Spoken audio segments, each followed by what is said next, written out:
แต่ว่าธรรมสอนให้ลืมคือปล่อยวางจากสิ่งทั้งหลายทั้งปวงที่เกิดความเคยชินนี่คือธรรมเพราะสิ่งทั้งหลายทั้งปวงมันเกิดขึ้นดับไปมันหาความจีรังยั่งยืนบ่ได้มันเป็นทุกข์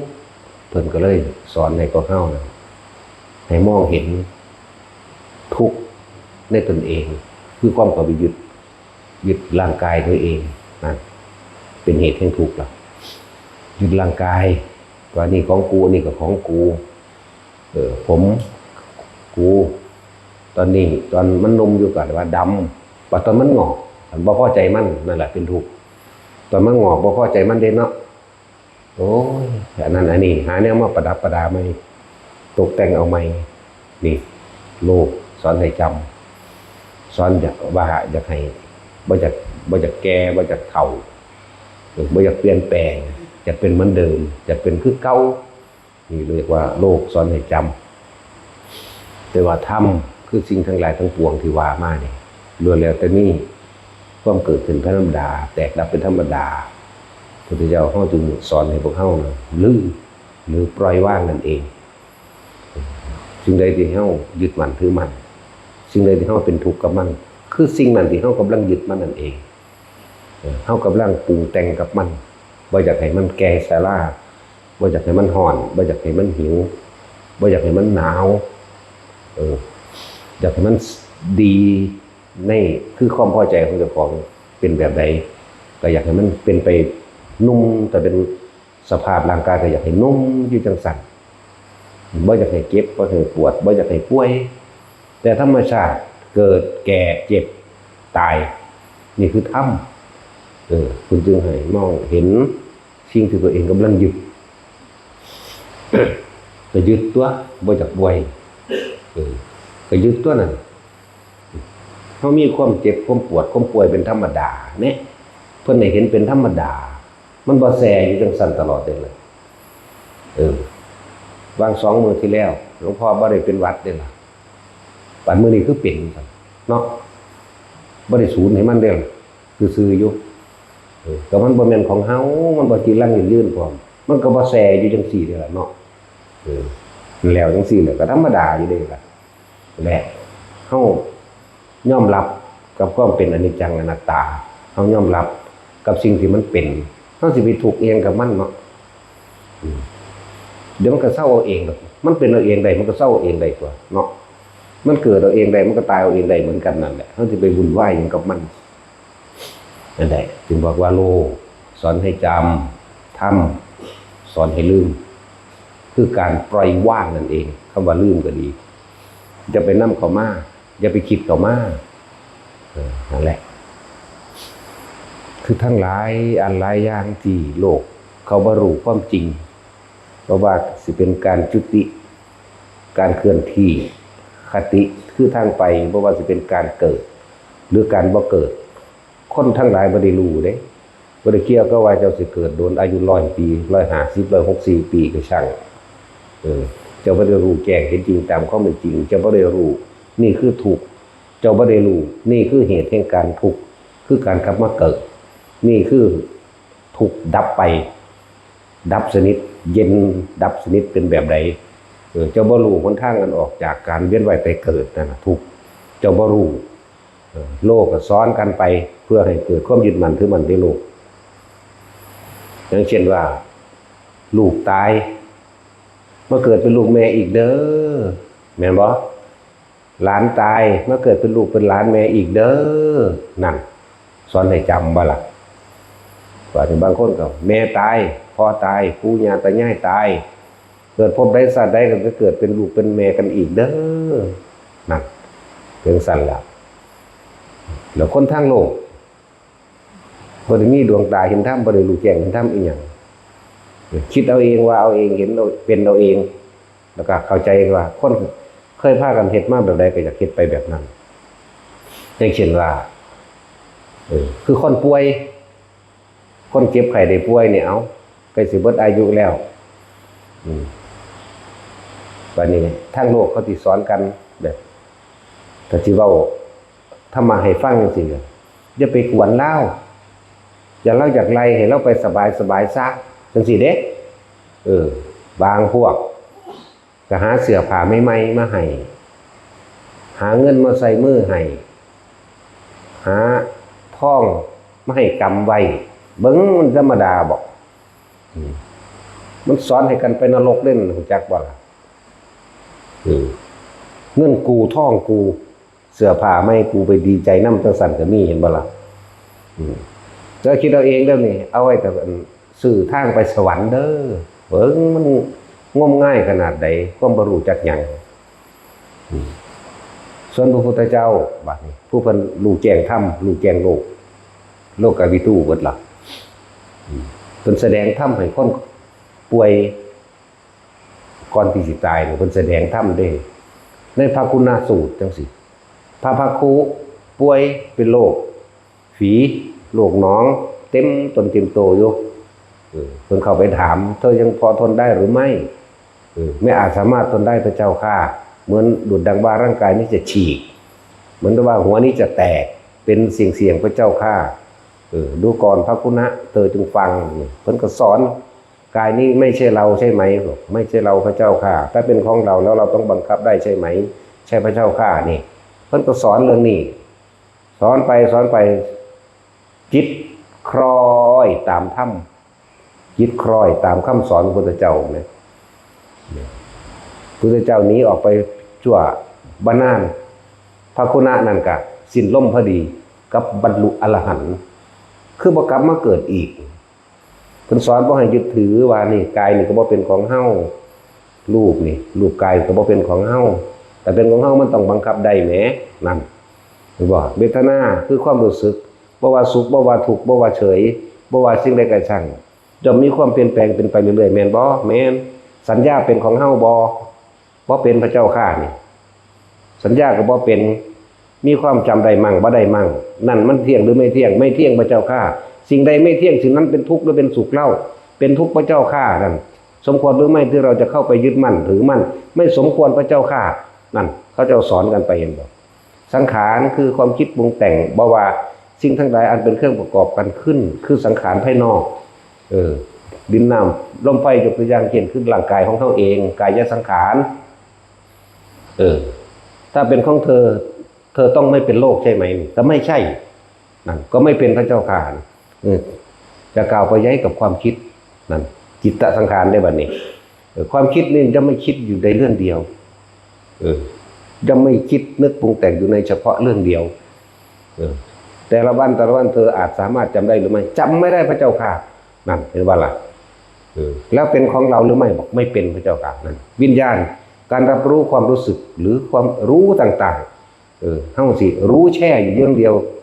ใช่หรือไม่บอกไม่ใช่พระเจ้าข้ารู้ไปเรื่อยๆนั่นแหละหรือวิญญาณกายรู้อะไรมั่งรู้ร้อนมั่งรู้หนาวมั่งรู้เจ็บมั่งรู้หิวรู้ป่วยมั่งรู้สุขรู้ทุกข์รู้เย็นจะไม่แช่อยู่อย่างนั้นใช่ไหมนั่นเที่ยงหรือไม่เที่ยงก็หมายไม่เที่ยงพระเจ้าค่ะไม่ถ้าไม่เที่ยงสมควรหรือไม่ที่เราทั้งหลายจะเข้าไปยึดเอาไม่สมควรพระเจ้าค่ะเพิ่นส่งกระแสจิตนี่เพิ่นสอนเรื่องรูปกับน้ำกับรูปเพิ่นเด่นละขันธ์ห้าบอกภาษาธรรมบอกภาษาบาลีบัดนี้เป็นทั้งบ่จักว่าขันธ์ห้าคือหยังก็บอกเมื่อกี้แหละขันธ์ห้ากันร่างกายนี่แหละเวทนาสัญญาสังขารอย่างคือเบามาแล้วก็ใช่ว่าละขันธ์ห้าเท่านั้นถึงได้ล่ะบ่เข้าไปถือเอาจากอย่างพุทธเจ้าออกไปไม่นานจะสิ้นใจพระอานนท์ถามพระครูได้สิ้นใจแล้วพระเจ้าค่ะบัดนี้เธอได้ไปเกิดณสถานที่ไหนนั่นพุทธเจ้ายืนยันรับรองให้เลยเธอเป็นผู้ไม่กลับมายังโลกนี้อีกแล้ว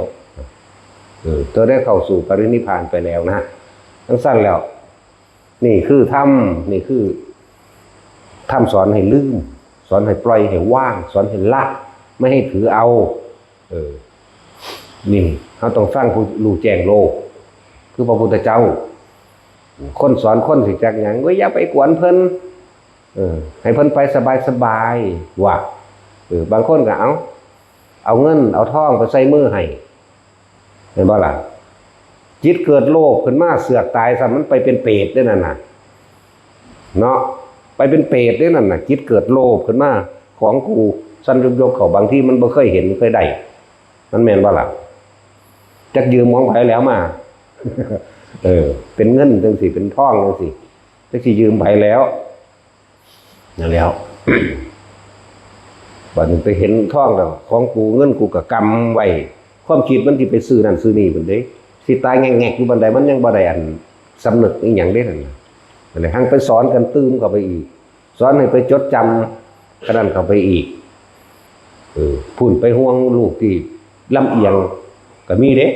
สิบอกให้สุว่ามันมีลูกอยู่5คนจังซี่มันมีผู้หนึ่งตั้งตัวบ่ทันได้กูอยากเอาไปให้บักนั่นเสือกตายซ้ำนั่นไปแล้วเด้จักสิเป็นเดรัจฉานหรือสิไปเป็นเปรตหรือสิหนังเด้นั่นน่ะแหละอย่าหาเฮ็ดแนวนั้นบ่จักทีบจักแดนหยังหลายเฒ่า80ปี90ปียังบ่จักหยังเลยทั้งเฒ่าทั้งกิเลสนะตัณหาอยากมันสิจักโคตรพ่อโคตรแม่มันหยังเนาะสอนให้กันไปจังซั่นแล้วธรรมะมีอยู่แล้วบ่เอาไปไข้ควรและพิจารณาตามความเป็นจริงตอนนี้อันถือว่าลูกหลานพวกเขามีอายุหน่อยกว่าเด้บัดไปด่าเขาเด้ว่าเขาบ่รู้เบิ่งอยู่ธรรมดาบ่ซั่นแล้วนี่แหละถึงว่าหลวงพ่อย้ำอยู่เสมอพระพุทธเจ้าบ่ได้อุบัติขึ้นมาเฮ็ดให้ผู้ใดรวยบ่ได้เกิดขึ้นมาเพื่อจะดลบันดาลเสกสรรให้ผู้ใดมาเกิดมาร่ำมารวยหรือว่าเกิดมาเป็นอมตะว่าแต่เป็นผัวกับแม่เป็นคู่กันที่จังซั่นแต่เป็นลูกกับพ่อกับแม่กับเป็นลูกเต้าเล่าหลานที่จังซั่นเพิ่นได้เกิดมาเพื่อสิมาดลบันดาลหรือบอกทางคนไปแบบนี้มันอุบัติขึ้นมาเพื่อให้เห็นความจริงว่าทุกข์เพราะความยึดนี่เพิ่นเกิดมาเพื่อสิ่งนี้เพิ่นเกิดมาให้ถอดถอนความเห็นผิดเกิดมาเพื่อให้พวกเฮานั่นเห็นความจริงอันประเสริฐสูงสุดบ่ได้แม่นว่ามาเป็นแบบคือว่านั่นแหละ จังว่าเห็นมาหลายอยู่ดอกอันเอาท่องใส่มือให้แม่ให้ปู่ให้ย่าให้พ่อหรือให้ญาติหลายอย่างเฮาเห็นมาหลายอยู่แนวมื้อนี้บางคนก็ว่าเอามีดใหม่ๆมาให้ก็มีเด้เบิ่งยังสิได้ไปเฮ็ดหัวเฮ็ดสวนต่อไปอยู่นั่นน่ะเนาะเอามีดใหม่ๆมาให้เอาเสื้อผ้าใหม่ๆมาให้เอาหลายอย่างมักจกก็มีเกี่ยวก็มีเสียมก็มีเห็นบ่ที่เขาใส่ข้างกระโหลกยัดลงไปในกระโหลกนำน่ะย่านบ่แล้วบ่มีทำมาหากินซั่นคือบ่งัวเอาควายเอาไถใส่ไปนำแม่นบ่ เนาะเงินยัดใส่ปากเงินยัดใส่ถุงเสื้อเงินยัดใส่มือจังซี่นะตั้งแต่ตอนบ่ทันได้ตายมันก็ไปแล้วเด้นั่นจักสิเปรตจักสิสัตว์นรกจักสิเดรัจฉานเด้เฮาเห็นหลายอยู่เด้คนเฮ็ดแนวนี้ลูกมาจากกรุงเทพมันมีท่องบาทนึงสิเอาพอดีมึงมีท่อง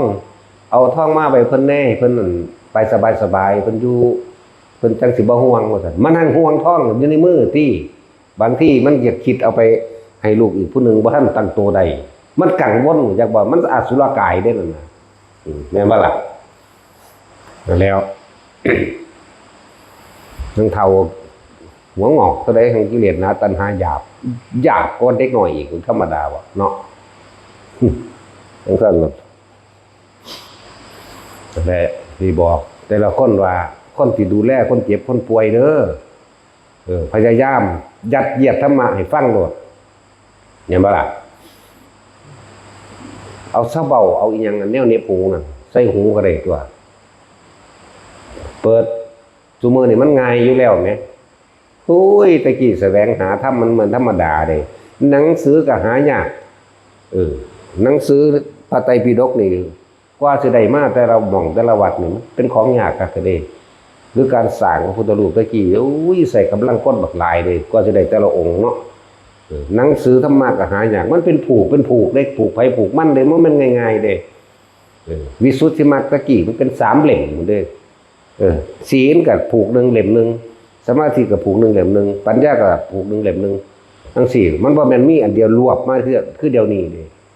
แล้วหาอ่านยากคือว่าสิครบได้หลายปีเติบอยู่ได้คือว่าเฮาสิหาอ่านได้ แสวงหาแนวจังซี่ล่ะโอ้ยมันคิดน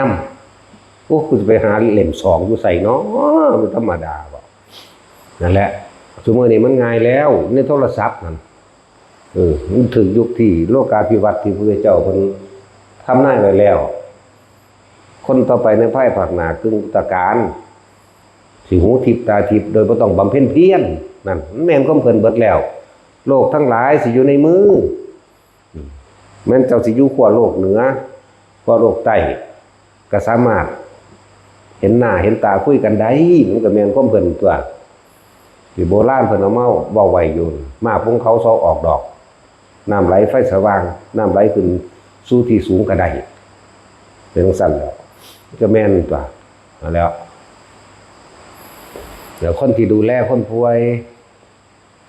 พยายามนี่เอาธรรมะให้ฟังมันมีหลายองค์ได้ฟังธรรมะก่อนตาย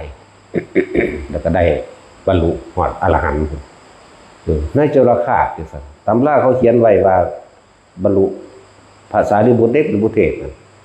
ในโจรคาตบ่เคยทำบุญทำทานบ่เคยมีหยังมาเลยในศาสตร์นี้จักบ่ล่ะศาสตร์ที่แล้วอาจมีบ่ต้องไปว่าถึงศาสตร์ที่แล้วหรอกเนาะศาสตร์นี้แหละในโจรคาตเกิดมาจะว่าหอกดาบจะว่าไฟอันเนี้ยมันเร็วๆติดพึบขึ้นเอาเองเด้มันธรรมดาบ่พอต้องออกจากท้องแม่มาแล้วมันจึงค่อยดับลงเด่นจังซั่นตัวนั่นแหละเลิกดาวโจรยังก็ว่าไปดาวคนโหดร้ายคือเรื่องสั้นเลยลักอยู่ลักกินปนลักของพ่อของแม่เจ้าของเอาแปลมากก็ถือขับไล่ออกจากบ้านลักปนจี้ไปเรื่อยไปขออยู่น้ำพวกกลุ่มโจร35,000 คนเขาก็บ่ให้เข้ากลุ่มอ่ะเขาเบิ่งลักษณะตาทางมันเป็นคนนี้เราคุ้นเขาว่าเข้าไปขออยู่กับเลขาหัวหน้าโจรคนสนิทหัวหน้าโจรไปทำการรับใส่อยู่ถึง2 ปีไอ้หัวหน้าโจรก็เลยไอ้ร่องหัวหน้าโจรขอ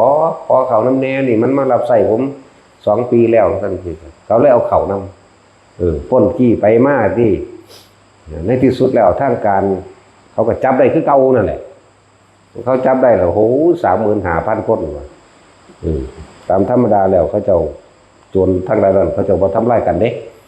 ที่ได้กลุ่มเก่าก่อนน่ะนะใน35,000 คนแต่มีคนผู้เดียวนี่พระราชาประกาศขึ้นโหมันหลายไปในเพชฌฆาตของกูบ่ได้หลายบัดนี้เฮ็ดจังได๋มาไผอาสาที่ฆ่าโจรทั้งหลายเหล่านี้ได้สิไว้ชีวิตมันยกมือขึ้นโลดว่าล่ะนี่แหละเหตุเห็นบ่นี่เหตุที่เขาบ่อยากรับเพราะว่าหักหลังหมู่เด้อสัตว์สั่นตัวก็รอดชีวิตออกมาเดี๋ยวฟันข้อโจรอยู่กัน35,000 คนจนว่าพระราชาเขาเบิ่งแล้วบ่ได้ตะกี้มันฟันทีเดียวขาดเขาบ่ได้เจ็บปวดทรมานถึงฟัน2ฟัน3เกิดจนขาดเขาก็เลยปลดละว่างออกแล้วปลดแล้วครับถ้างั้นคนก็เห็นดีเห็นงามไปด้วยนั่นแหละว่าเป็นคนดีได้บาดนี้นั่นว่าเป็นคนดีเขาก็ถามนายจุลคาถว่าท่านอยากได้หยังโอ้ยจะกินข้าวมัทุปายาตบ่เคยกินข้าวมัทุปายาตอยากได้เสื้อผ้าใหม่เขาก็หาให้เด้ถึงหาเสื้อผ้าใหม่ให้ถึงนั่นให้แต่ว่ามีความป่วยอยู่นิดนึงมีความป่วยอยู่เด้ตอนป่วยพร้อมนั่นแหละภาษาลิบุตรเป็นจังว่ามาโปรดเอามันยืนอยู่ทางหน้าบ้านพอดีก็มีข้าวที่เขาเฮ็ดให้นำหิวก็อยากอยู่เด้เพราะบ่เคยได้กินแล้วก็บ่ค่อยได้ใส่เสื้อผ้าใหม่ใส่เสื้อผ้าใหม่บ่ได้ไปฟันคอคนมันก็เลือดฟ่งมาใส่เสื้อผ้าคือเก่าแล้วบ่ค่อยได้ใส่มื้อนั้นทั้งใส่เสื้อผ้าใหม่ทั้งได้อาหารพร้อมถูกใจทั้ง2อย่างแต่ความป่วยก็มีอยู่เหลียวเห็นพระยืนอยู่ทางหน้าที่ภาษาลิบุตรบอกว่าพระคุณเจ้าไม่หยังพวกเฮาเป็นคนบาปทำบุญบ่ได้ให้เพิ่นไปทางใหม่ซะไปก็บอกเมียนั่นแหละเมียก็มาบอกพระคุณเจ้าบอกผู้ขาเป็นคนบาปบ่เคยทำบุญบ่เคยให้ทานอีหยังบ่อาจสามารถสิทำบุญได้ให้พระคุณเจ้าไปทางใหม่ซะบ่ได้มาบิณฑบาตภาษาลิบุตรเพิ่นว่ามาเยี่ยมอีหยังบ่แม่นญาติกันเพิ่นหาวิธีเข้าไปคุยกันได้นั่นแหละเห็นบ่ล่ะ มันก็คุยไปคุยมากถึงใจกันแน่นั่นแหละคุยเรื่องอดีตมาแล้วเป็นสิ่งที่ล่วงมาแล้วมันก็สอนนั่นแหละอดีตเป็นสิ่งมาแล้วบางคนก็นึกถึงมันก็สอนไปเรื่อยสอนไปเรื่อยเกิดความศรัทธาขึ้นมาจากน้อยบัดนี้ก็เลยเอาอาหารที่ใดจากว่าเข่ามันถูกประหยัดยังไงก็เลยใส่บาตรในภาษาลิบุตรจนเบิดภาษาลิบุตรก็เลยถามอาหารนี่เป็นของอาตมาแล้วแม่นบ่แม่นแล้วกระสันอาตมาสิแบ่งขึ้นให้ครึ่งนึงก็แบ่งขึ้นให้กินทั้งคู่นั่นแหละภาษาลิบุตรก็กินโจรกาก็กินกินแล้วร่างกายมันก็อยู่ได้มันก็เกิดความสงบระงับจากบ่กินอิ่มทั้งคู่แล้วเพิ่นก็เทศนาธรรมเทศไปที่บรรลุธรรมพรวดอนาคามีเห็นบ่ล่ะบัดสุดท้ายมาบัดจิตสุดท้ายบัดสุดท้ายเขาจริงๆบรรลุอรหันต์นี่นั่นแหละจังว่า คนป่วยให้ดูแลโดยเอาธรรมะนั่นแหละเป็นเครื่องชำระใจที่มันไหลลงทางต่ำก็คิดนึกต่างๆมันนี่แต่อยากดีอยากนี่อยากเป็นนั่นนี่รวยนั่นนี่หลายอย่างถือว่าไม่นี่ก็คืออีกตัวอย่างหนึ่งคือภาษาลิบุตรไปโปรดเอานายจรคาตผู้บรรลุอรหันต์ในตำราเขียนไว้ว่าบรรลุอนาคามีในตำราก็ผิดหลายอันอยู่เด้นั่นแหละคือนั่งอัมพาปารีนี่เขาก็บอกดูอยู่เด้โซเพนีทั้งแท่งลูกทั้งได้ผัวหลายแต่ว่ามันบาปมันผิดศีลก็เลยมันบอกบาทสุดท้ายมาในตำราบอกว่าได้อนาคามีแต่เขาบอกว่าบ่แมนได้อรหันต์เลยนั่นไปทั้งสั้นแล้วไปหาอ่านเพิ่มเติมเอาตัวทั้งสั้นแล้วเราบ่อยู่แค่นั้นว่าบัดจิตสุดท้ายบัดเราใจขาดตุนเราได้อรหันต์สั้นตัวสั้นแหละอันนี้เตือนหรือว่าบอกคนที่ดูแลคนป่วยพ่อแม่ปู่ย่าตายายลุงป้าอาหรือผู้มีพระคุณพ่อเลี้ยงแม่เลี้ยงยังก็แล้วแต่เถอะให้ทุกคนเอาธรรมะนั่นแหละให้ยัดเยียดไปใส่ก้อนตัวที่เหลือเนาะผู้ใดมาต้านมาท่านก็อธิบายเขาฟังก็สั้นแหละมันจึงสิไปทั้งดีบ่แม่นโลกบ่แม่นเหตุไปตามคนทั้งโลกเขาไม่ได้หู้แกล้งโลกอย่างเดียวแต่ของยังหากินยังด่าคนงักอยู่เนาะยังหวงบอกมวงนั่นกระดันอยู่ยังหวงนอไม้ยังละ อยู่ทั้งหวงนอไม้ทั้งหวงไห้หน้าไปคนไปเลี้ยงงูเลี้ยงควายเขามาเก็บผักกระถินเกษตรน้ำขางเงื่อนจากบ้านด่าเขาอยู่ว่าสั่นสาบกคงป่อที่กันเอาขึ้นจะเป็นฝากชีวิตน้ำบกคงป่อเนี่ยเท่าใกล้จะตายแล้วอีห่าเนี่ยมันตายแล้วหรอว่าเราอยู่ในมหาวิทยาลัยเดี๋ยวนี้เรียกว่าอีฮานั้นธรรมดาวะเนี่ยจังสิเขายางผ่านไปอยู่เฮือนหลังหนึ่งมันมีแบบพงปอ2-3 หน่วยกันพอดีจะถึงไผแล้วหลับมันมีน้ำหยดปอกๆอยู่ยืนคำแอวจมดาอยู่สั่นก้ากอยู่เข้าแค่ว่าโอ้ยสำนันหนึ่งไม่ไงกระปันเขาไปกินได้ไปยังนะจะสิหวงยังกระดอดเลยว้าขึ้นบักดังก็เก่าอีปันเท่าหลักบาทนี่โอ้ยอีหาเบิ่งกันตัวบาทนี่โอ้ยอีเถ่าซื้อเขาก็ฟาดเอาคือกันเด้กิเลสนะตัณหาหยาบปานนี้กูบ่ได้บาปภาษาจัง4ตัวบาทโอ้ยอีหามึงเอ้ยที่ไปดูฝากไว้ก็บอกคงกระดันนี่บอกมันคงป้อมื้อเดียวโปกเองกินเองบ่ได้บ่บ่ได้ว่าขึ้นแม่มึงเขาบอกสำนีเนื้อสัตว์ขึ้นแมนอีลีเดคือมันฝากชีวิตไว้น้ำกันดิอารมณ์มันห่อนวือขึ้นธรรมดาวะนั่นแล้วเราสัมผัสได้ก็แล้วกันหน้าความรู้สึกนั้นวือขึ้น2-3 มื้อเสือกตายซะโอ้ยสมควรตายละอีหามึงอยู่นักโลกเนาะหวงหอดคนไปสอนน้ำไผ่น้ำหน้าหวงหัวกบหัวเขียดเนาะปานว่ามันไปเลี้ยงไว้ได้เลยนี่โอ้ยอีเถ่าสมควรตายแล้วล่ะจังสั่นเด้บ่ได้เงินเด็กแต่บ่มีคุณต่อคนต่อโลกต่อหยังหรอกสำคัญกับยุ่งนี่บ่มีคุณค่ากับมนุษย์เด้เนาะ ถ้าว่ามดแดงมันยังไปหาเจาะนั่นเจาะนี่เปื่อยย่อยสลายสารต่างๆเนาะมดแดงมดดำอันนั้นอันนี้ปวกมันก็ไปหาย่อยกันนี่ ตัวยุ่งมันเห็นอย่างนี้คนคือบ่มีเด้เนาะตอนมันอยู่ในป่าอันมันกินหยังมันคือใหญ่ไปได้หอด7 มื้อจังตายอยู่เนาะบาดเฮาเข้าไปมันคือกินเฮาเหรอแม่นบ่จะเคยจมให้มันอยู่อุ้ยตะกี้สูกินหยังตั้งแต่บ่มีกู บัดกูมันลุ่มกินกูนี่บ่ จังซั่นแล้วแต่เจ้าแปลกประหลาดแต่มันอยู่แต่มันบ่ได้กินหยังเด้เนาะบัดมีเฮาไปแล้วลุ่มกินเฮาโลดโอ้ยนั่นแหละจังว่าคิดหาประโยชน์ของยุ่งที่มีแก่โลกบ่มีเด้มีแต่เอาโรคไข้ไข้เจ็บมาใส่คนทั้งกินคนพร้อมเนาะ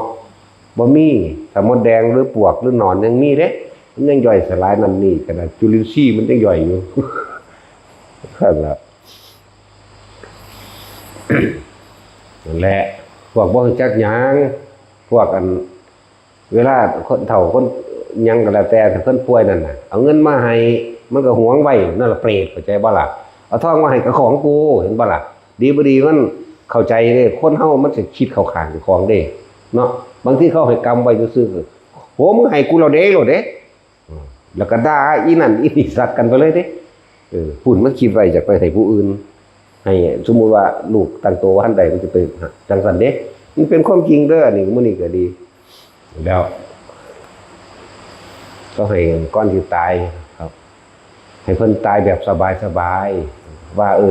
บ่เป็นหยังดอกกูยังมีสมบัติพอสิไปใส่ในเมืองผีอยู่ปรโลกอยู่แหมมันไม่ธรรมดาเด้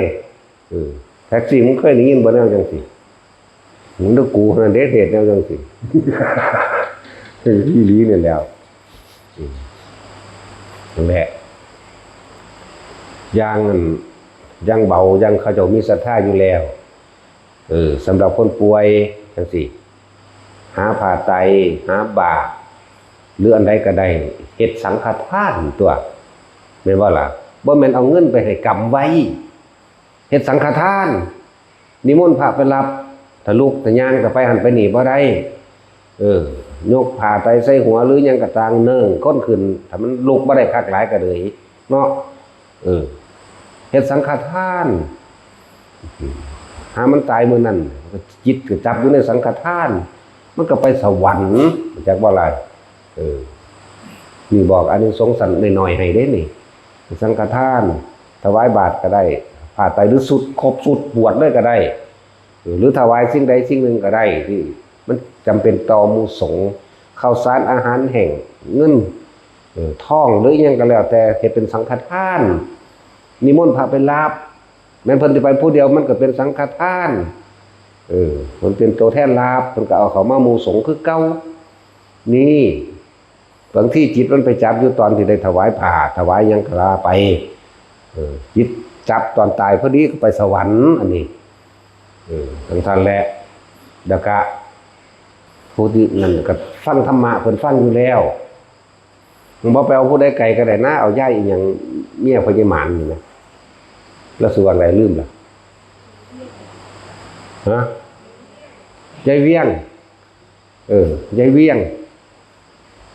อันยังย่ายยังคูขาเพิ่นลืมซื้ออีกแล้วนี่เห็นอันนี้นั่นแหมเจ้าให้ย่ายให้น้ำผัวตายเห็นไหมจะต้องงวดนี่เขาจะมาวัดน้ำกันตลอดนี่คนป่วยเป็นมะเร็งกระดูกกับได้ย่ายเวียงแต่ว่าเราทรงชาติเป็นเด้บ่เจ็บนี่เราตะกี้ศาลาได้หน่อยเฮานี่เรานั่งอยู่หม้องนี้งูไตขาเราจักว่าล่ะงูน้อยๆขาวๆดอกลายขาวดำดอกไตขาเล่าแล้วก็นักเดียงดูแล้วตกใจก็เตะขาขึ้นบนแข้งกระดูกหักคอเด้นั่นน่ะบ่เจ็บนั่นแหละเราทรงชาติเป็นบ่ล่ะเตะปุ๊บขึ้นหาขาหาคอของนั่งรถเข็นลูกไปบ่ได้แล่นไปบ่ได้เนาะจังซั่นแล้วบ่ได้เจ็บเลยเด้นั่นน่ะแต่เจ็บก็ห้องตายมันตัวคนกระดูกหักกระดูกหน้าแข้งหักคอต้องแต้มอยู่จังซี่ธรรมดาบ่แล้วดามาบ่ได้แล้วก็ไปนอนอยู่เฮือน แล้วก็เตรียมผ่าไตเตรียมของเฮ็ดเป็นสังฆทานนั่นแหละแล้วเลยบอกเล่าก่อนว่าตายซะแล้วก็ตายอีหลีเตรียมตัวตายเด้อบ้านนี้ตายซะเด้อบอกเล่าเป็นสั่นตัวแล้วก็สวดมนต์ไปเวลาเราฟังธรรมพร้อมแล้วสวดมนต์ไปพร้อมสั่นแล้ว เวลาเราตายแล้วก็ตายอย่างสงบตัวมันตายน้ำสวดมนต์จำบอกม้อยไปเงียบเป็นบ้าล่ะสั่นตัวนี้เบ้าสดเราเอาประสบการณ์เท่าเองที่เขาก็เห็นอยู่นี่โลดพอยี่มาแล้วก็บวชเมียเรา2 ปี 3 ปีอยู่ตัวเนาะทั้งสั่นแล้วนี่เอาเนี่ยกิ่งมาเบาเนี่ยมือเพื่อนเอิญยังภาษาทางนี่มือไงเพราะเขามือสังฆทานหามือสุดท้ายมือไงเพราะเขาทั้งนี้ก็ท่านหาเพิ่นเห็นเมียเพิ่นเป็นผู้สาวบักงามที่เห็นตาดิบนี่เด้อบ่ได้เข้าชงเข้าชั้นหยังได้บ่จักหยังได้นั่นอยู่กลางอากาศเห็นเลยเห็นตอนเป็นสาวนี่แหละอุ้ยงามกว่าเก่าเด้อาจารย์ซั่นจะได้อยู่บ่อยากได้อยู่ข้าวซั่นบ่จักหยังคักมีนางสมมกคือเดี๋ยวนี้แหละเดี๋ยวนี้ด่าต่อหน้าต่อตาอยู่นั่นจังซั่นตัวนี่เว้าเรื่องว่าเราป่วยมาบ่ได้เรานอนอยู่บุญขาเราหักแต่ว่าเรามีศรัทธามาตลอดเราเฮ็ดมาตลอดอันนี้แม้นสิเราสิมีห่วงอยู่อย่างนึงคือลูกเราเองนั่นแหละเราบ่เลยบ่อาจสามารถตัดใจไปตรงนั้นได้แต่บ่เป็นหยังดอกเราสิต่อข้างบนเข้าใจว่าล่ะเราสิต่อเอาข้างบนดอกมันอัดแน่นเต็มที่แล้วฟังธรรมมันน่ะเข้าใจอยู่ทางเห็นบ่ได้เข้าใจว่าล่ะได้มั่งบ่ได้มั่งเราเป็นสูงอยู่อันนี้นั่นแหละก็ปรากฏมาเป็นประจักษ์พยานในเฮาอยู่มั้ยคนผู้เห็นนำก็เห็นด้วยสั่นแหละนี่แหละจังว่าการดูแลคนป่วยใส่ธรรมะนั่นแหละเฮ็ดจังได๋ก็ตายนะบ่แม่นฟังธรรมะแล้วบ่ตายเด้ตายเร็วเก่าๆอีกบ่แม่นว่าปฏิบัติธรรมแล้วบ่ตายเด้ปฏิบัติธรรมแล้วคนก็สั่งเนาะหมู่ก็น้อยยากก็ยากลำบากคือหยังได้คนปฏิบัติธรรมนี่มีแต่แนวขัดแนวขวางเด้จังว่าล่ะนั่นแล้วจังซั่นแล้วบ่แม่นว่าบ่ยากทั้งตายเร็วกว่าเก่าอีกบ่เป็นต้องมาปฏิบัติเด้บ่ได้ปฏิบัติให้อายุยืนเด้ให้เบิดอายุอย่างว่านั่นตัวเพราะว่าคนมันไหลไปทั้งโลกแบบใดล่ะย่านแต่บ่มีใดมีอยู่มีกินย่านต่างๆอันพระมาหลอกมาโกงมาต้มมาตัวเอาเบิ่งเด้อน่ะอันก็หวงเมียเฒ่าแขวเวิกออกไปข้างนึงไปแห้งแล้วก็ยังหวงเมียเนาะอีหลีนี่แล้วแต่นุ่งตะกี้คนเฒ่าแต่ใส่สินไหมนั่นมาแน่เพิ่นเบิ่งรุ่นอีห่านี่มักพระอะไรอุ้ยก็ปานว่าพระสิมักเนาะเฒ่าคักปานนั้นก็เลยแต่บ่เบิ่งเจ้าของบ่เบิ่งซากเจ้าของเป็นบ่ล่ะเบิ่งดูมันแต่งตัวไปท่านั้นท่านี่มันมักพระตัวเด้แม่นบ่ล่ะปานว่าพระสิมักพระก็มักผู้สาวตัวบ่มักเด้เฒ่าๆเนาะเบิ่งดูรุ่นยายบ่ใส่มักเป็นตามักอยู่ว่านั่นน่ะสั่นตัวแล้วเป็นสั่นอีหลีคนทางต่ำมันหลายย่านแต่บ่ได้บ่ดีบ่มีบ่เป็นอันนั้นอันนี้เป็นนั่งพึ่งลึงอยู่หั่นสิไปได้กินหยังสิแตกหยังว่าเด้อีหลีนี่แหล้วพูดปัดเพิ่นอยากรวยไปแล้ววันที่15กับวันที่30 31มันสิออกวันที่1เลขไปแล้วเป็นรูปน้ำเงากล้วยไปรูปน้ำเงาไม้ย่างไงแบบใบรูปน้ำกระโปรงกระปิดไปทั่วทีน้ำโพนน้ำพาไปละบาดนี้นั่นน่ะเบิ่งเรื่องน่ะมันสั้นแล้วนี่แหละมันเป็นความจริงอยู่แล้วนี่คนมาทางนี้มันหลายกว่า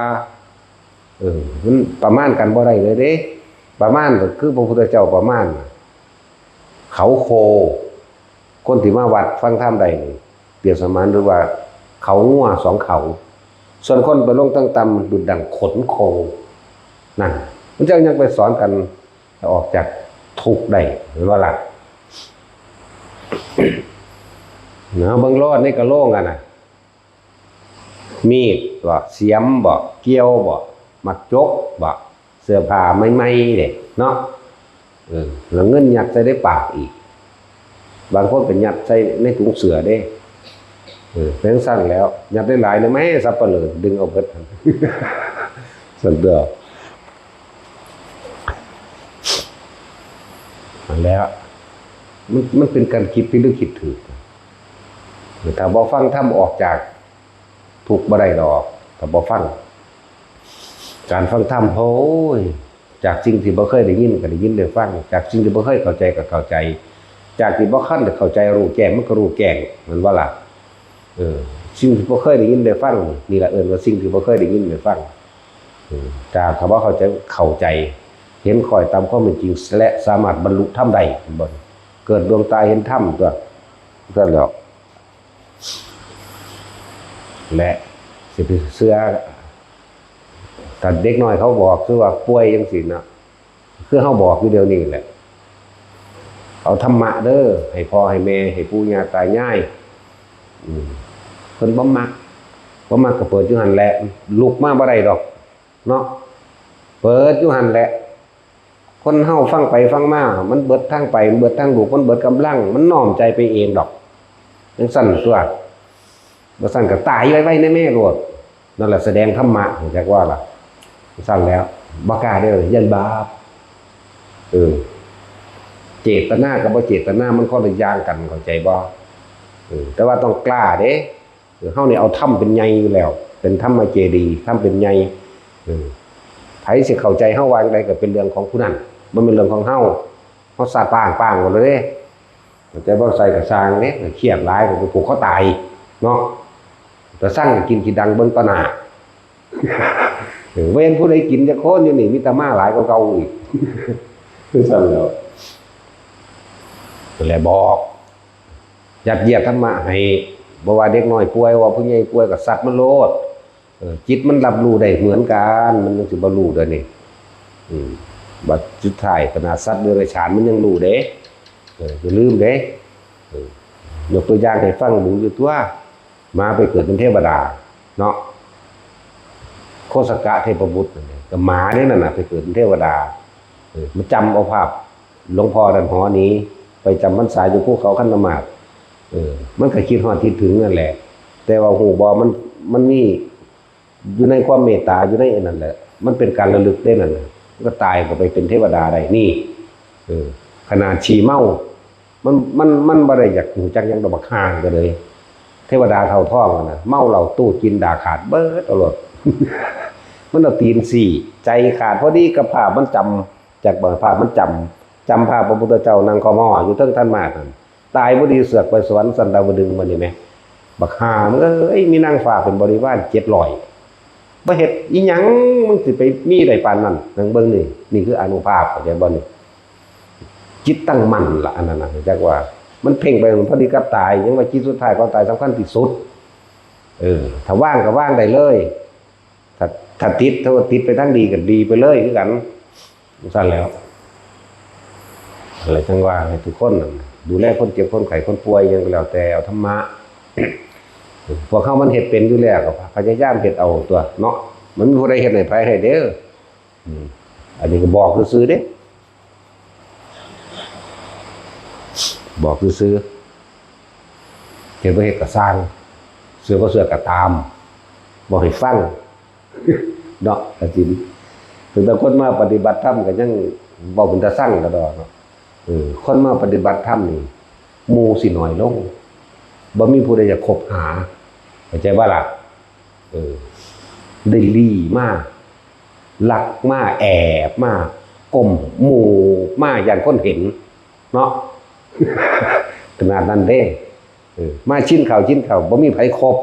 บ่มีหมู่เลยว่าซั่นไปเว้ากับเขาบ่รู้เรื่องได้บาดนี่ซั่นตัวบ่รู้ก็สั่งแมงนะกูบ่กลับมาหาไผอีกแล้วแม่เนาะซั่นแล้ว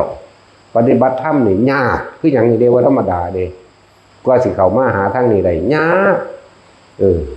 มีแต่อุปสรรคขัดขวางคนนั้นก็สาบแช่งคนนี้ก็ด่าเด้แม่นบ่ล่ะนั่นแล้วก็ตายคือกันกับเขานั่นแหละดีบ่ดีตายเร็วกว่าเขาอีกอย่างว่าล่ะจังซั่นตัวบางคนตายเลยบ่มาเกิดอีกบ่เกิน7ชาติบางคนก็ตายบ่เกิน3ชาติตายเลยบางคนก็ตายบ่เกิน1ชาติบางคนก็ตายเลยบ่กลับมาเกิดอีกพุ่นเด้มันตายจริงๆก็ตายนะเลือดแม่มันหยังเกิดมาตายบ่แห้งเนาะมันตายเดี๋ยวนี้ก็ตายตัวเฮาคือบ่เงิดแท้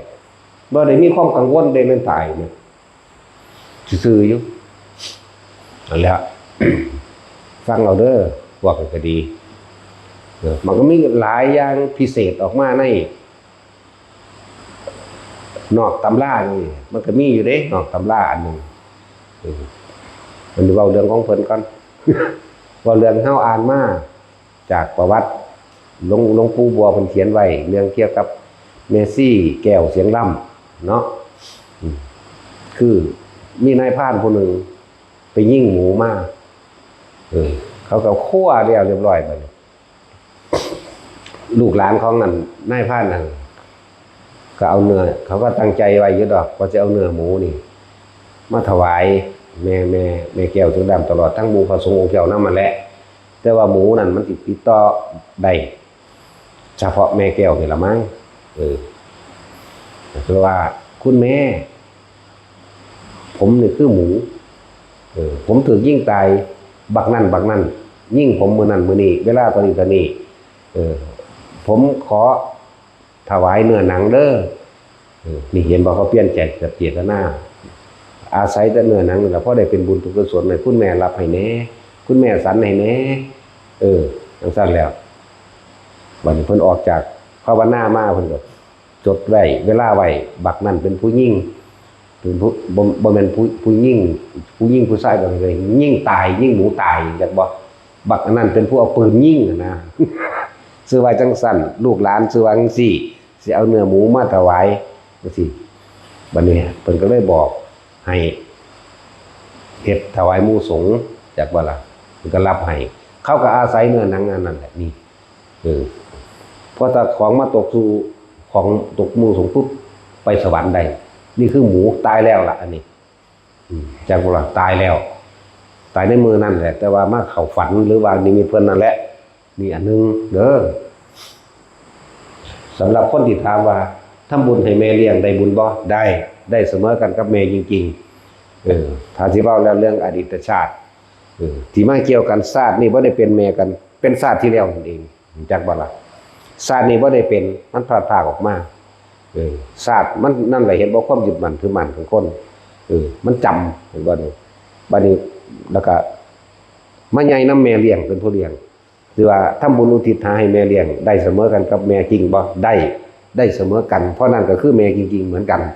แต่ว่ามีความผูกพันลักษณะนี้มันบ่แสดงออกทั้งเป็นแม่เข้าใจบ่ล่ะสั่นตัวสิว่าอีหยังกระดาษแม่นี่แม่ในอดีตศาสตร์นี่สมมุตินี่บ่ทันได้ตายแต่ลูกตายก่อนแม่นี่ไปเกิดน้ำอีกแม่หนึ่งแต่ว่าก็ยังพากันนำมาหาแม่เก่าไหม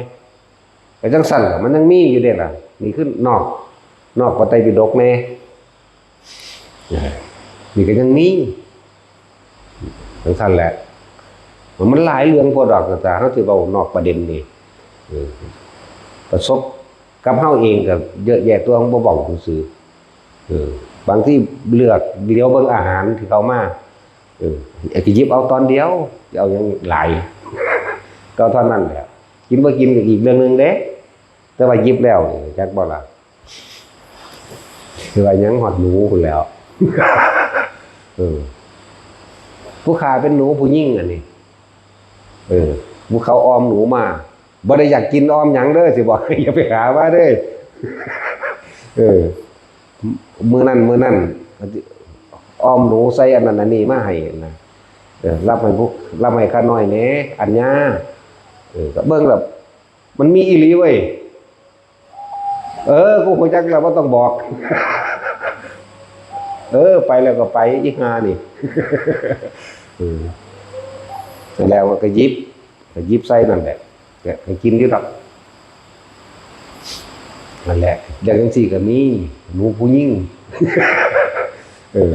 มันเป็นผู้หญิงผู้ขาเป็นหนูสั่นมันก็เว้าให้ฟังได้ว่าถือบ่วงเขาอยู่หันอยู่นี่มันก็เว้าฟังสินี่อันนั้นนี่รับให้กันหน่อยแหน่ว่าก็รับนี่ก็เรื่องเกี่ยวกับเฮาไก่ก็เหมือนกันไก่ก็มีจักว่าล่ะไก่ก็มาเด้นั่นแหละแต่มันนี่มันยังมีความ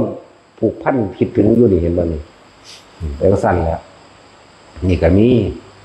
อันนี้เรื่องของแม่แก้วบอกเรื่องของแม่ย่าจันดีมื้อนี้แล้วแม่ย่าจันดีเฮาก็ของคุยกันตะกี้ก็คุยกันตลอดเนาะ เพิ่นก็เว้าโอ้หอยเนาะเพิ่นว่าปูเนาะปลาเนาะมันมาขอส่วนบุญส่วนกุศลเนาะคือว่าล่ะเขาบ่มีมือมีตีนเฮ็ดเลยคือคนมาหลายอยู่ได้ล่ะเพิ่นบอกกับเฮาแล้วก็เลยจื้อได้จื้อมาแล้วก็เฮ็ดมาเรื่อยเป็นหยังคือพากันคือพาว่าอุทิศบุญอุทิศส่วนผลทานบุญกุศลกำดีให้กับสัตว์ทั้งหลายที่ข้าพเจ้าได้กินเป็นอาหารจักว่าล่ะหันเฮาบ่ได้ฆ่ากระสร้างตลอดทั้งนี่ได้ทำร้ายทำให้เสียชีวิตนี่แหละนั่นแหละทั้งที่ตั้งใจและไม่ได้ตั้งใจนี่เป็นหยังคือว่าเหตุแนวนี้ก็มันเกี่ยวกับเฮาอยู่อีกอย่างนึงเฮาก็เป็นนักล่าป่า หลายคือกันเด้นี่ก็ดีเป็นเรื่องสั้นแหละอาศัยความอันนี้มันเป็นประสบการณ์ดอกเราไปฟังซื่อๆซะบ่เชื่อก็สร้างให้ไปเงินไปเนาะนี่ก็เรื่องนอกตำราแต่ว่าเป็นเรื่องที่เฮาประสบของเฮาเองนี่แหละปลาเพิ่นยังให้ก็ยังออมเอียนมาให้เอียนบ่เพิ่นสิกินบ่เนาะก็เอามาโลแต่มันมาบอกไว้แล้วเอียนตัวเถิกอันนี้ เอียนตัวผู้เอียนผู้ชายเขาก็เอิ้นเฮาอัญญาเด้มันสิเกิดตะโดนกันอยู่สิว่ามันสิมาเป็นสัตว์เดรัจฉานได้มันก็สิเจือได้แต่สมัยพุทธเจ้าองค์ใดบุเสือเฮามาเกิดเฮามาเป็นแบบนี้อาจสิเคยเป็นญาติกันกับมาแน่บอกอัญญาผู้ขาเป็นเอียนเดียวกัน นี่หยังอันสิมีคนเอาออมเอียนใส่ผักใส่มาขออนุเคราะห์สันให้ผู้ขาแหน่มันว่าคือเฮาฝันนี่แหละแล้วไปย่ำมื้อเช้าเพิ่นยังได้เสือกออมเอียนมาอีหลี ทั้งนั้นก็คือกันเด้เพราะงั้นนั่นเด้อเพิ่นสิสันให้อยู่บ่หรือว่าได้ไปถามกันเด้เอามาโลดสแตกเบิดล่ะว่าทำไมเอาหยังมาให้ หังบ่แม่นอยากหยังจักอย่างเด้ออย่าไปหามาเด้อันเว้านั่นเว้าดีไปนี่อยากบ่ล่ะมีแต่บักน้อยๆนี่อยากกินทุเรียน นี่บักน้อยๆงงงาแค่นี้เพิ่นกระซิบใส่หูเฮาเด้ย่ามันมีทุเรียนเอาไว้ให้หนูนี่เด้อว่า หนู อีหลีนั่นแหล้ว นั่นซื้อแล้วแต่ว่าทุเรียน เดี๋ยวก็ได้มาดอกเป็นรถ เราค่อยๆนี่หลวงพ่อเนี่ยมันมีทุเรียนเอาไว้เห็นหนูนี่เด้ออยู่พุ่นมึงบ่ได้บ่บ่ถ้าเอาเบิด หลวงพ่อเจ้าคุณก็ยังบอกกับตัวประท้วงเห็นบ่ฟาดฝาบาทต้องแห้งๆเบิดละบาดนั่นเป้งปางลงโดดตัวหลวงพ่อเจ้าคุณบอกกันอยู่ ประท้วงเด้อแต่อาหารอันใดบ่มาฮอดฟาดฝาบาทลงพื้นแห้งๆว่าซั่นก็จังซั่นเลยมันก็เว้าอีหลีมันก็นั่งกินยัดเขาเอามันตาดูดอกมันยัดอีหลีได้ล่ะ ยัดเข้าตาดูดอกธรรมดาบ่โอ้มันบ่ไหวแล้วเอาถุงใส่ไปไว้ตะกินที่พุ่นว่า บอกแล้วมันก็เห็นเท่านั้นเลยล่ะแต่แหละก็นอกเรื่องอันนี้เกี่ยวกับการดูแลคนป่วยพยายามยัดเยียดธรรมะให้โลดเขาเจ้าสิมีทางไปทางใดเอาเองถ้าว่าเอาธรรมะถ้าว่าเอาคำสอนของพระเจ้าไปยัดเยียดให้เนาะส่วนผู้มีศรัทธาอยู่แล้วมันบ่ได้ยัดเยียดยากดอกเขาเจ้าก็คล้อยกับเครื่องไปอย่าลืมอารมณ์จิตสุดท้ายก่อนที่สิหลับกับอารมณ์จิตสุดท้ายก่อนที่ตายเหมือนกันเข้าใจดีๆเด้อ อารมณ์จิตสุดท้ายก่อนที่สิรับกับก่อนที่สิตายเหมือนกันคนรับกับคนตายมันต่างกันหม่องใดเลยมันหูเมื่ออยู่บ่เอาก็จังซั่นตัวแล้วคนที่ตายเนี่ยฟังทำไปมีความเสื่อมันคือบ่ทันได้ยังก็แล้วแต่ก็คล้อยไปตามกระแสเสียงธรรมเนาะเพิ่นเว้าเรื่องสวรรค์จังซั่นจังซี่มันเคลิ้มไปตามแล้วก็ไปฝันเห็นสวรรค์แบบนั้นนี่เสือกตายแล้วไปสวรรค์จริงๆเด้นั่นจักบ่ล่ะคือจังเฮาบอกให้ทองเอานมัตถุพุทธนังเด้อนะทองไป แล้วก็รับไปแต่ว่าฝันว่าได้ไปสวรรค์ซั่นแต่ว่าเสือกท่านนี่ตายแล้วไปสวรรค์จริงๆเด้อนั่นแหละเป็นตะวาคือหยังนี่เด้ทองคาถานั้นคาถานี่มันเป็นคำว่าคาถาบ่แม่นป้องกันเด้รู้จักบ่แม่นป้องกันตายบ่แม่นป้องกันป่วยรู้จักบ่ต้องจะเป็นการระลึกนึกถึงเข้าใจบ่นี่บ่ได้ป้องกันป่วยได้บ่ได้ป้องกันตายบ่ได้หนังเหนียวยิ่งฟันแทงบ่เข้าบ่แม่นแบบนั้นแต่เฮ็ดให้จิตมันผูกเข้าไปในทางที่เป็นสัมมาทิฏฐิหรือไปในทางที่เกิดความสงบเกิดเป็นบุญคือความสงบเย็นเด้บาปคือกังวลและเร่าร้อนในความอยากได้และอยากเป็นแล้วส่วนเฮาทองไปหรือบางคนฟังธรรมใช่ว่าล่ะฟังเปิดฟังไปยิ้มหัวไปนำหางเรือเฮาก็เฮ็ดตลกเนาะหัวไปยิ้มไปแต่เคลิ้มรับไปฝันว่าไปเล่นอยู่นำสวรรค์สันนั่นสนี่จังซั่นเสือกตายนี่ไปจริงๆเด้จักบ่ล่ะเพราะว่าหยังจิตคือความคิดของเฮาบ่เป็นของกับลูกกับหลานบ่ไปของกับเลือกสมบัติเลือกสวนไรหน้าจักว่านี่บ่ได้ไปหางัวบ่ได้ไปหาหมาหาแมวเนี่ยก็รับเพิ่มไปยิ้มไปตายไปสวรรค์จริงๆเด้นั่นน่ะบางคนรู้แจ้งอริยสัจสี่ไปพร้อมอรหันต์เลยก็มีเด้มันบ่ได้อานิสงส์หน่อยเด้เป็นตาเฮ็ดนะ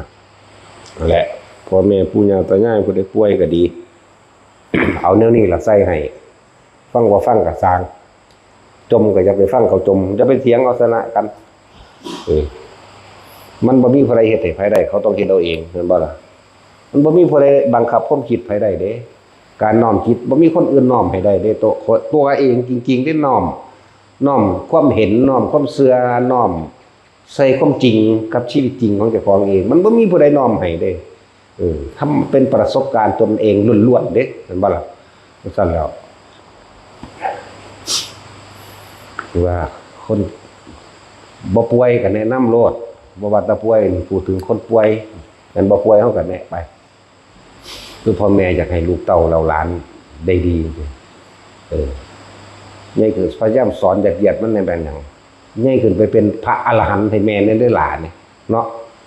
อย่าให้มันไปเป็นตาเจ้าตานายหลายพวกเจ้าเป็นตาขี้ขามันคักโคตรเนาะ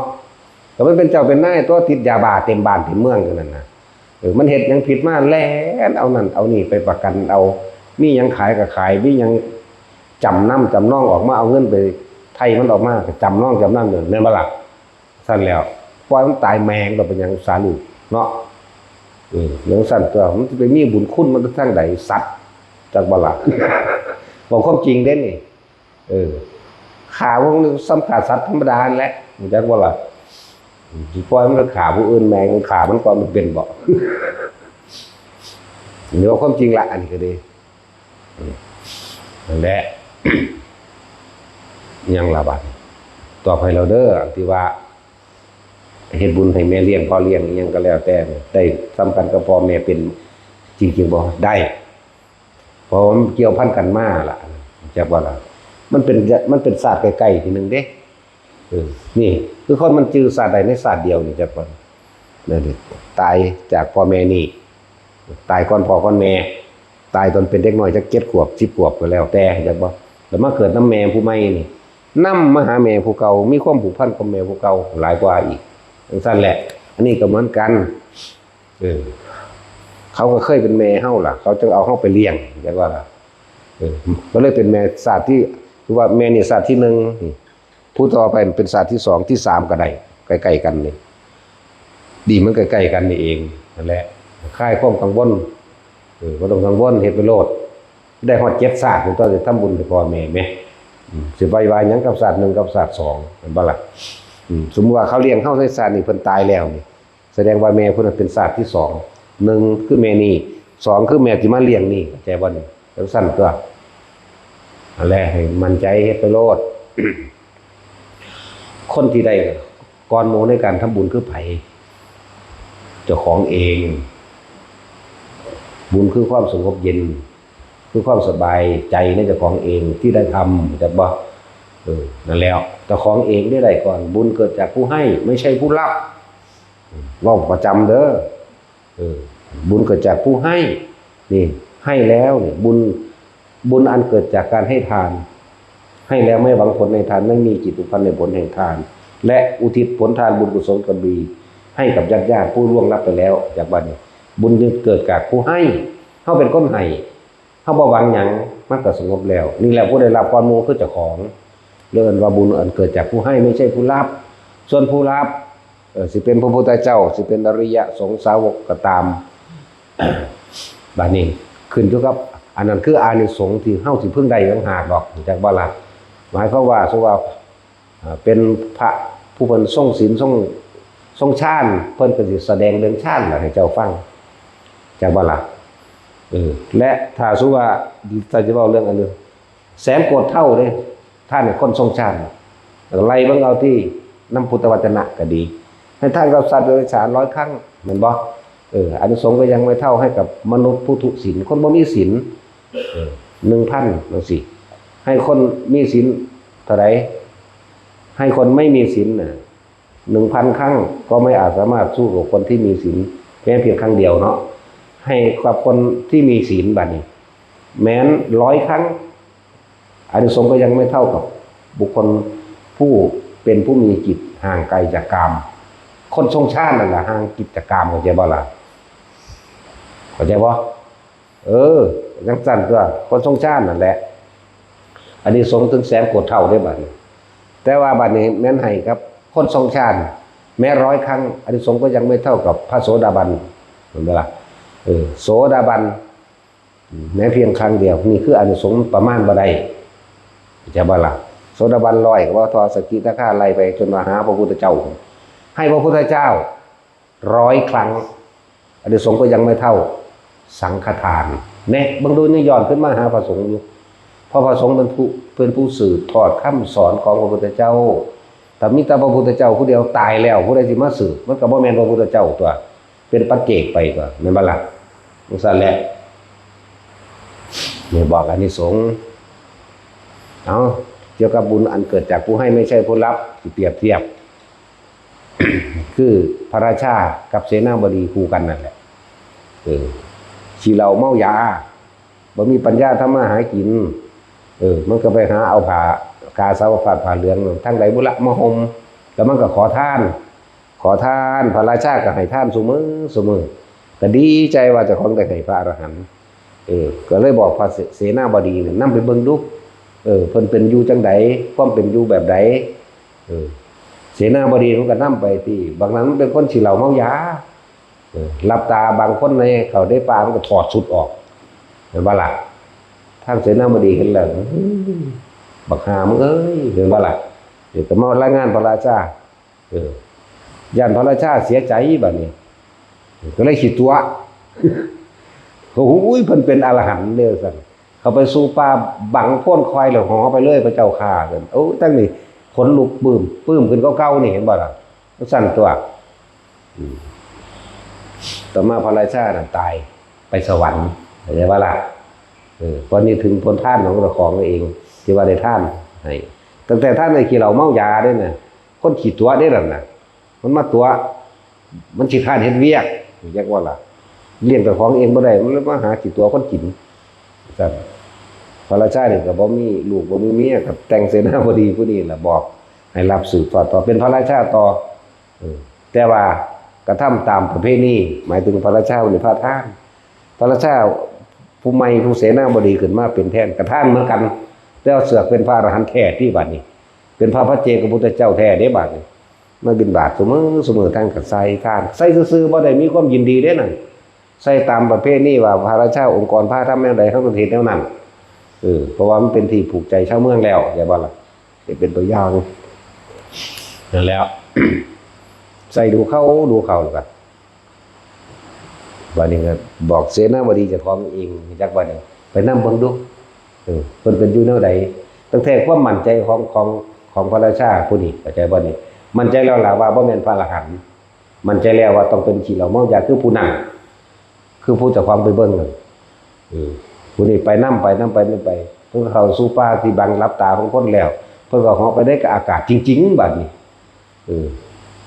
เสนาบดีนั่นก็มาบัดนี้มาบอกหูยเป็นพระอรหันต์พระเจ้าข้าเพิ่นซื้อเข้าสู่หมู่บางทั้งเด้อเหาะขึ้นไปโดนอากาศมึงบ่ต้องมาตัวกูดอกในใจเพิ่นเห็นบ่ล่ะจังซั่นแล้วพระราชาผู้นี้ตายบ่ได้คิดถึงผลบุญท่านหยังเด้จักว่าล่ะไปนรกนี่ท่านในพระอรหันต์แท้ๆเด้อันผู้นี้อันพวกท่านบักหาขี้ข้านขอท่านคนกินซื่อๆที่เราเมายานั่น พระราชาผู้ก่อนไปสวรรค์ทั้งที่ท่านให้กับคนที่เราเมายาจิตตัวแต่พระราชาผู้ที่สองท่านในพระอรหันต์แท้ๆจิตบ่ได้น้อมไปเห็นบ่นั่นแหละไปยึดมันถือมันแต่ความเคยเห็นมาไปยืนยันไปตัดสินไว้แล้วโอ้ยไปขี่เราเมายาบักคือเก่านั่นแหละคิดไปนั่นเห็นบ่บ่ได้นึกถึงตรงนรกพระราชาผู้ดีก็คือกันแต่งผู้ที่3ขึ้นมาบัดนี้มีความมั่นใจได้บัดนี้ว่าผู้นั้นเป็นอรหันต์แท้เลยเกิดเป็นประเภทนี้มาเลยเป็นจังซั่น พระราชานี่เลยส่งทัศพิธราชธรรมไปเลยนี่ผู้ที่3นี่จากบัดนี้ผู้ที่3ก็เห็นแท้ๆก็เป็นอรหันต์อีหลีจังซั่นตัวนั่นแหละว่าเว้าอาจจะนอกตำราให้ฟังแน่เป็นหลายอย่างบ่แม่นเป็นบางอย่างมันแต่งูก็ยังมาขอเนาะงูมั้ยจำได้อยู่ตอนเป็นเด็กน้อยเฮาเคยขางูมันกำลังเกี่ยวกันอยู่กลางทุ่งนาฝนตกใหม่งู2ตัวงูสิง งูสิง2ผัวเมียมันก็มาทั้งคู่มันเด้ทั้งคู่มันมาขอจำได้บ่ว่าเคยขาผู้ขาว่าซั่นก็จำบ่ได้แล้วมันก็ระลึกให้เบิ่งเสยมั้ยจำเท่าเดี๋ยวนี้ก็เว้าไปเดี๋ยวนี้ก็จื้อได้อยู่ว่าแต่ของไปขาอยู่กลางทุ่งนาฝนตกงูสิงเกี่ยวกันอุดมขึ้นค้อนฟาดผู้ว่าตายทั้งสอง มันก็มาขอนั่นแหละแนวนี้ก็มีเด้จะพยายามเฮ็ดให้หลายอย่างนั่นแหละ จนเป็นที่พอใจเขาแล้วนะนี่ก็ลอกเรื่องเป็นเรื่องของเจ้าของอันนี้ตื่นเล็กน้อยคนดอกอันนี้ก็นอกเรื่องนี่ก็ยังมีแบบนี้ก็มีเห็นบ่อยากพ้นออกจากภพภูมินั้นตอนนี้เกิดกลายเป็นสัตว์ก็เป็นเดรัจฉานทิพย์นั่นแหละพญานาคทางบ่ได้มีฤทธิ์มีเดชหยังดอกนั่นก็มาเนื้อนี่ก็มา มาก็บ่แม่นมาในฝันซะแม่นั่งขโมยอยู่บาดเห็นก็เห็นโลดก็เว้านำกันโลดทางว่าได้ออกเสียงเด้ผู้ใดบ่เห็นนำถือว่าเป็นบ้าล่ะเว้าผู้เดียวเว้ยเนาะเว้าผู้เดียวว่าเป็นบ้าสังเกตเบิ่งก็ได้แต่เฮาบ่เคยเห็นคนว่าเนาะบ่ในโทรศัพท์ก็เป็นบ้าคือกันนั่นแหละเนาะเอาอีหยังบ่มาเว้าอยู่ผู้เดียวทั้งศูนย์ทั้งหายทั้งเตะก็มี บ้าเบิดหลังก็เลยแต่เฮาบ่เห็นคนสนทนานํก็เฮาก็ว่าบ้าคือกันแหละเนาะก็วากอยู่ผู้เดียวก็ยังมีบางคนก็หัวเนาะบางคนก็ให้นํโทรศัพท์ บ้าคือกันนั่นแหละเดี๋ยวคือกันกับไผบุบ้าคือบ้าล่ะเนาะตัดสิน นั่นแหละนำไปคิดพิจารณาเด้อไปก็ดีนั่นแหละจังว่าเวลาเฮาทำอะไรที่มันเป็นบุญกุศลนะอุทิศออกตลอดดูหมู่พระเหมือนกันหมู่ภิกษุสงฆ์ของเฮานี่นั่งอยู่รับอาหารไปแล้วนะทรงชาติเลยสิทำการอุทิศบุญกับอุทิศไปตัว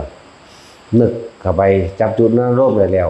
หรือปิติอันใดนึงเกิดขอผลทานบุญกุศลกรรมดีที่ข้าพเจ้าก็ทำมาแล้วอยู่ตั้งแต่อดีตตอนต้นจนถึงปัจจุบันณขณะนี้ผลพึงมีแก่ข้าพเจ้าเพียงเท่าใดข ขออุทิศให้สรรพสัตว์ทั้งหลายไม่มีที่สุดไม่มีประมาณทุกหมู่เหล่าบรรดามีเนี่ยของเฮาเฮ็ดประจำซุมื้ออยู่แล้วนะจังซี่นี่คือบอกเฮ็ดประจำซุมื้อบางที่ก็สวดบทใดบทหนึ่งขึ้นมาแล้วอุทิศออกไปเป็นดุจดังว่าปัญญาสวดมนต์บทใดบทหนึ่งนะอย่างเช่นธรรมจักรหรือมหาธารณปริตจังซี่นะสวดขึ้นมาแล้วขอกระแสเสียงธรรมอันเป็นคำสั่งสอนแห่งองค์สมเด็จพระสัมมาสัมพุทธเจ้านี้จงถึงแด่หมู่เราสรรพสัตว์ทั้งหลายไม่มีที่สุดไม่มีประมาณทุกหมู่เราบรรดามีนี่คือเฮาเฮ็ดประจำเวลารับอาหารแล้วนี่แม่นบ่ล่ะพวกนี้เขาก็รับไปของเฮามันได้หนังสือเล่มนึงจักว่าล่ะแบบนั้นแหละนี่คือสิ่งที่เฮ็ดประจำบอกสิ่งที่เป็นส่วนโตเพื่ออยากมีผู้เฮ็ดนำบ่ว่าสิอยู่แต่เฉพาะที่นี่อยู่ที่ป่าหรือนึกได้เมื่อไหร่ให้อุทิศโลดเรียกว่าเป็นการทรงพรหมวิหาร4ไปในตัวเลยเด้นี่จักบ่ล่ะอย่างสั่นตัวนั่นแหละมันทางไปของมันดอกได้หรือบ่ได้ก็เป็นอีกเรื่องนึงแต่ว่าเฮาเฮ็ดไว้แล้วก็ขาดออกไปแล้วเฮาบ่ได้หวังผลในการเฮ็ดบ่ได้หวังผลในการทรงบุญอุทิศบุญอันเกิดจากการระลึกนึกถึงคำสอนของพระพุทธเจ้าภายในจิตของเฮาเฮาระลึกแบบคำแปลเลยแต่มีเด้ไหลออกมาเป็นคำแปลเลยคือจังว่าจากโคสมิงตินิพินทติเวทนาจะปีนิพินทติจังซี่เฮาไหลออกเป็นคำแปลเลยนึกอยู่ทางในนี่มันไหลออกมาเนี่ยขอกระแสเสียงธรรมเนี่ยอันเป็นคำสั่งสอนของพระพุทธเจ้านี่จงถึงแด่เด้มันไหลขึ้นมาเลยมันสิเป็นของมันนี่แหละเฮ็ดอยู่จังซี่เป็นประจำอยู่แล้วบ่ได้แม่นบทเดียวเด้หลายบทบางทีก็แปลออกมาในตัวเองบางทีก็บ่แปลก็เป็นภาษาบาลีเบิดบางทีก็มีนั่นแหละเป็นเครื่องอยู่จักว่าเป็นเครื่องอยู่หรือเฮาไปหันไปนี่จังซี่มันก็เป็นของมันเองดอกพลังงานความดีแหมทรงอารมณ์มันเป็นกุศลอยู่แล้วแหมทรงพรหมวิหาร4ตลอดเว้าอย่างนึงก็ดีนะแล้วก็ให้เป็นกลางๆแต่ว่าจำพอเจ้าจงก็มีเวลามันมาสัมผัสจากว่าคือพวกงู2ผัวเมียนั่นตกปลาเอียนหมูหลายอย่างอยู่ดอกก็สิเว้ามามันก็หลายอยู่แหละเว้าเรื่องของผู้เพิ่นได้ความเคารพนับถือแล้วคือแม่แก้วเสียงล่ำจังซี่นะแม่ย่าจันดีจังซี่เพิ่นก็เว้าเพิ่นก็บอกเข้าพร้อมเด้คนเฮานี่อาศัยเนื้อหนังมังสาผู้อื่นเด้อย่าลืมเด้นี่อันนี้เพิ่นก็สอนมาแล้วก็โดนแล้วล่ะแต่ว่าก็เฮ็ดมาเป็นประจำพวกเฮามันหากินกับสัตว์เพิ่นว่าแม่นของเพิ่นตัว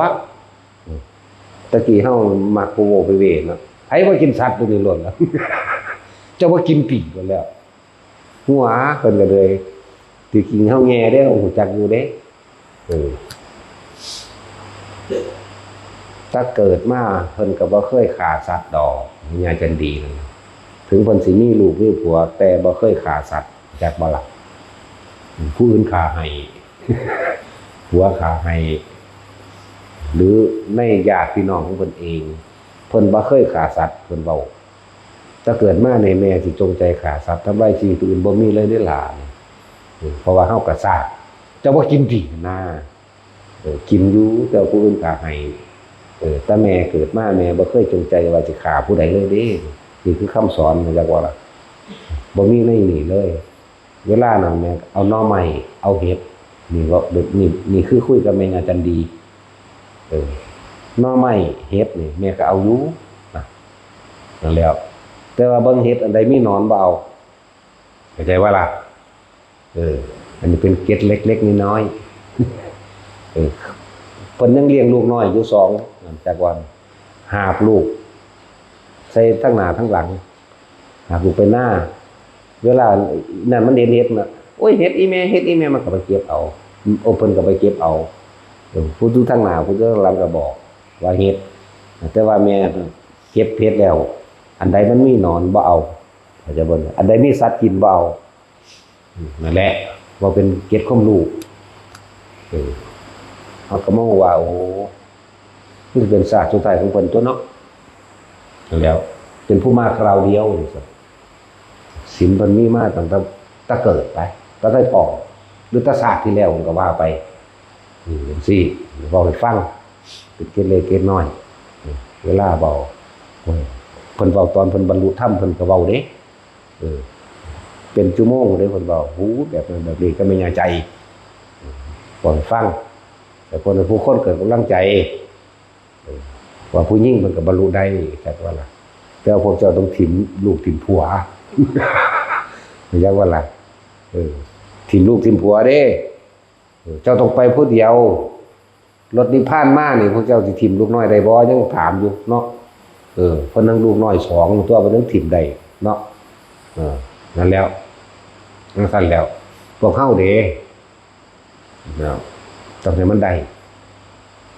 จังได๋ล่ะได้อยู่ในลมหายใจเด้ออย่าคิดหยังนั่นแหละสำหรับพวกเฮามันฝึกอยู่แล้วอย่าหนีออกจากกายอย่าย้ายที่ทุกข์เมื่อไหร่ที่นี้ออกจากกายเมื่อนั้นเราย้ายที่ทุกข์ย้ายภพจากบัดนี้ตอนนี้เฮาอยู่ในภพมนุษย์อย่าส่งความคิดออกไปจากลมหายใจจากอุณาโลมถ้าเฮาส่งความคิดออกไปหาคนนั้นคนนี้แล้วเฮาคิดนึกปรุงแต่งโดยเจตนาส่งออกไปเข้าใจบ่นี่แล้วก็คือปรุงแต่งเป็นห่วงจังซั่นจังซี่นั่นล่ะพวกเจ้ากำลังย้ายหมุนทุกข์พวกเจ้ากำลังย้ายภพใหม่ทั้งที่ยังไม่ตายแต่ว่านี่ทั้งที่ร่างกายมันยังบ่ทันตายถ้าตายตอนนั้นพวกเจ้าก็ไปเลยนรกจักบ่ล่ะจังซี่ส่วนการที่ทำให้เกิดจิตตั้งมั่นดีขึ้นแล้วเรียกว่าสมาธิจิตตั้งมั่นแล้วความคิดมันพูดเองไม่ใช่เราคิดเข้าใจบ่ล่ะฟังดีๆเด้อที่พูดขึ้นเองกับตั้งใจคิดมันคนละอย่างกันเด้อจักบ่ล่ะจิตเจตนาจิตเฉพาะลำพังมันอยู่ซื่อๆมันรับรู้มันรู้จักบ่ล่ะบัดนี้เฮาเฮ็ดให้มันตั้งมั่นดีแล้วอาศัยทานที่ตั้งแห่งจิตจากจุดนั้นลมหรือลมหายใจก็ว่าไปแล้วแต่เราได้ร่วมอันนี้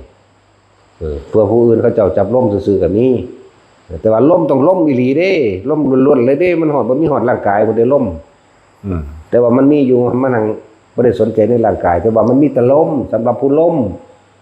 สำหรับผู้อุณาโลมกับอุณาโลมเลยเนี่ยถ้าความคิดมันเกิดขึ้นก็ปล่อยมันคิดก็บอกมันเป็นสัญญามันเป็นของสังขารขันธ์อันนึงจักว่าล่ะมันเป็นสัญญาของกายเรียกว่าสังขารขันธ์